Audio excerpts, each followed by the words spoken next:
Putin rejects peace plan proposal being crafted by Trump. Right, let's just start by saying that ever since Trump has won the campaign, ever since Trump has become president-elect, there's been a lot of speculation about his promise to end the war within 24 hours. There's been a lot of different scenarios that has been floated around by his newly forming administration. There has been some of the major proposals included delaying NATO for Ukraine for 10 years. So basically saying, don't worry, Russia, Ukraine won't be joining NATO for at least the next 10 years, freezing the line of the conflict along the current lines. I think it included some territorial gains for Russia. It included giving some territory to Russia. And of course, it also included, well, that's it, I guess. There's nothing major of the hypothetical. Oh yeah, there would be a peacekeeping force, of course, European peacekeeping force that would ensure that the ceasefire would be upheld.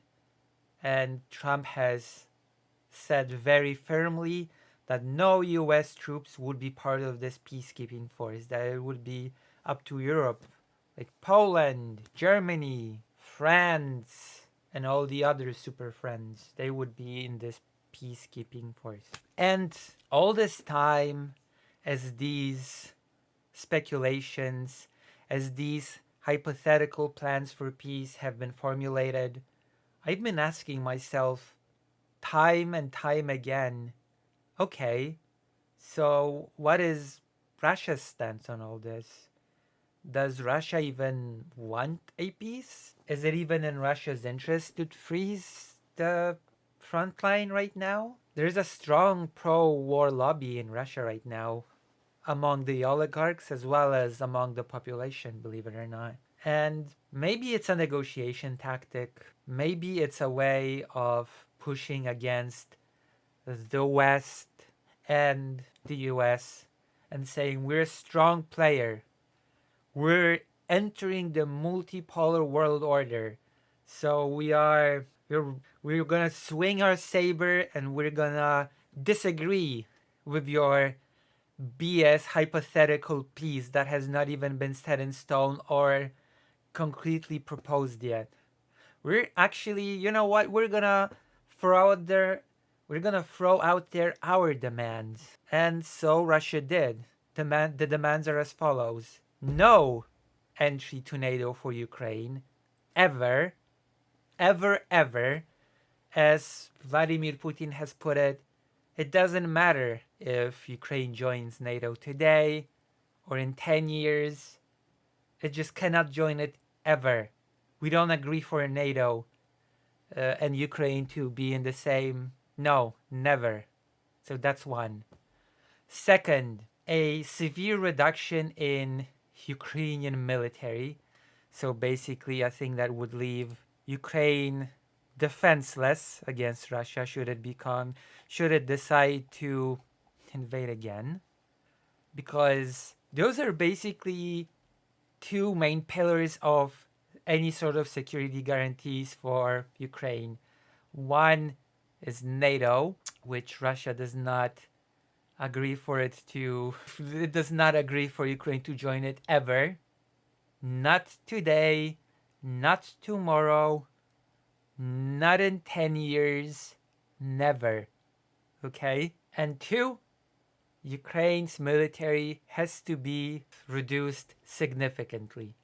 That's basically leaves Ukraine defenseless. So those are the two demands. But there is a third, of course.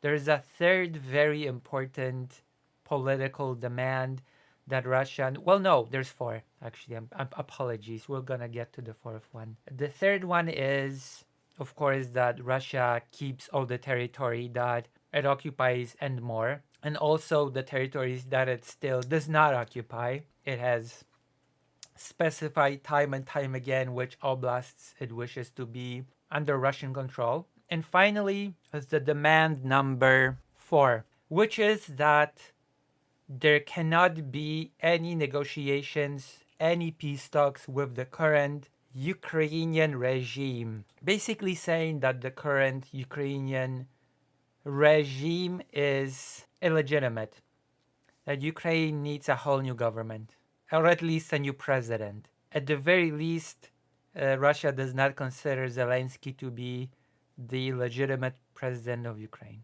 So there we go. Those are the Russian demands when it comes to starting any sort of negotiation with, I don't know, the West, Ukraine. I don't even, I'm not even sure anymore who Russia actually wants to negotiate with. But yes, those are the demands. And it's basically a non starter, it's basically a negotiation killer.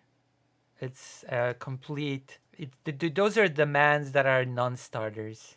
Just that they meeting them would be if Donald Trump looked at those demands and said, "Yeah, okay, let's do it. Let's do this. Let's start negotiations." Putin, we're gonna go with that. That would make Trump look extremely weak. It would make the U.S. look extremely weak.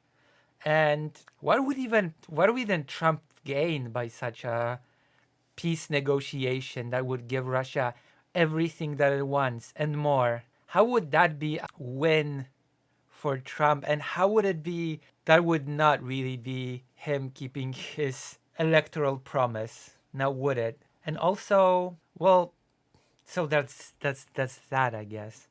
And now there are people that have entered speculation as to what, because people say, okay, there are two schools of thought. There are schools of thought that Russia is being really tough right now.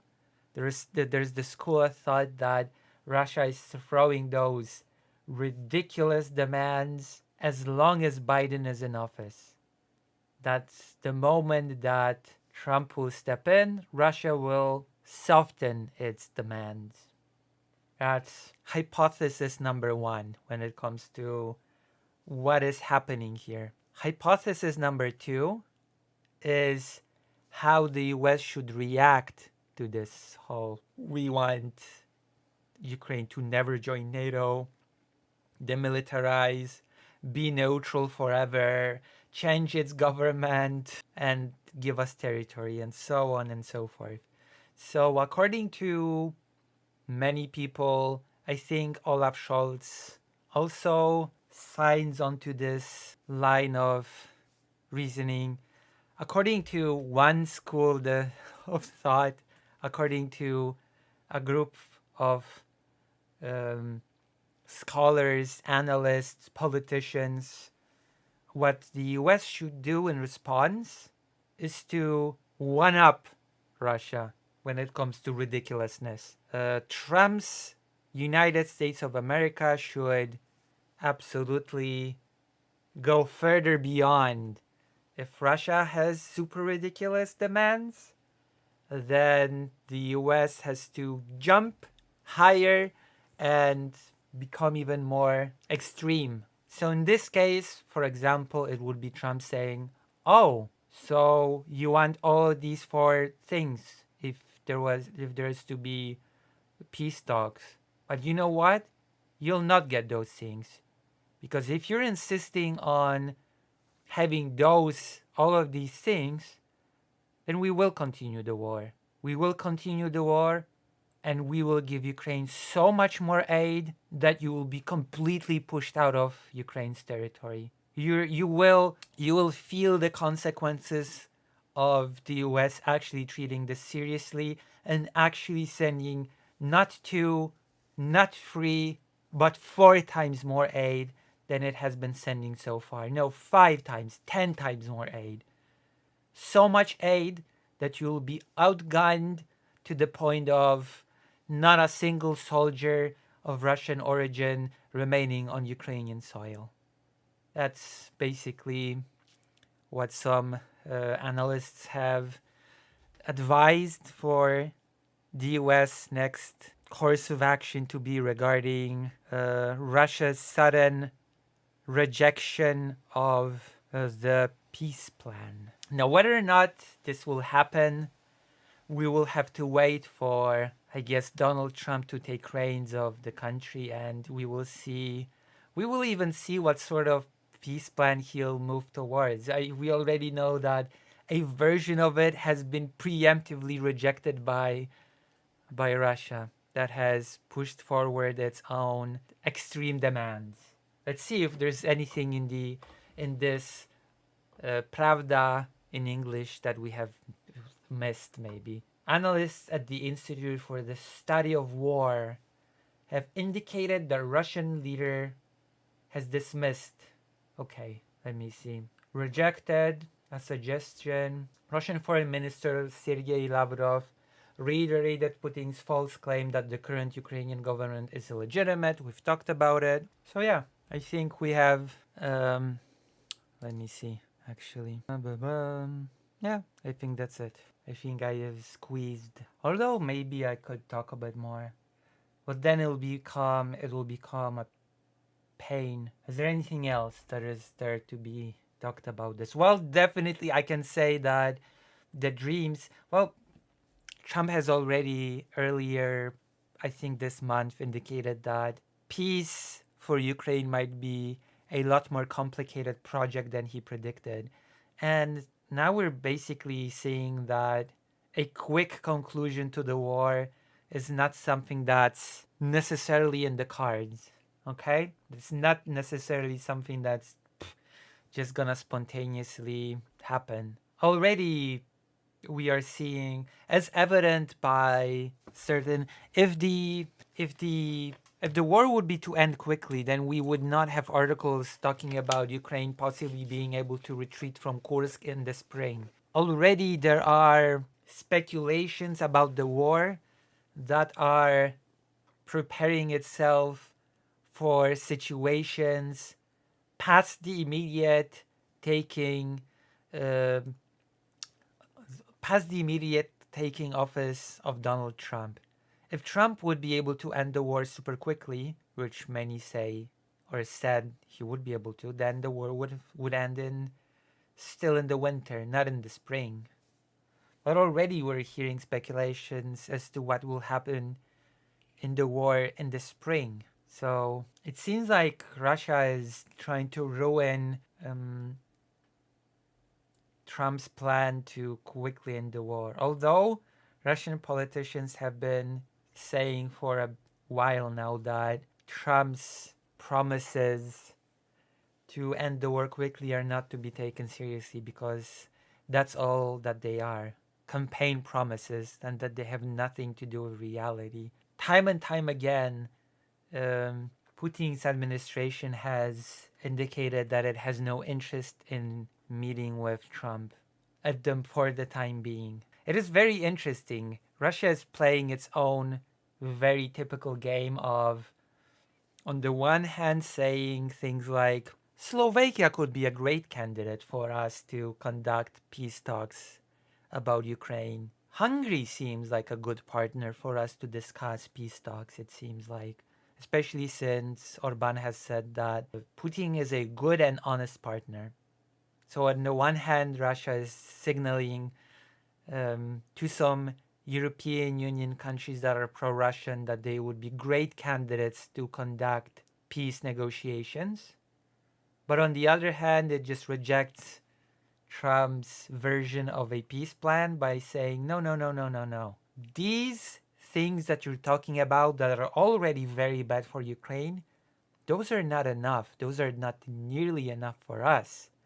We want much more. These are our demands. And enter the 4-point or even more. Enter the list of Russia's demands when it comes to even sitting at the negotiating table. Welcome to the Ruski Mir.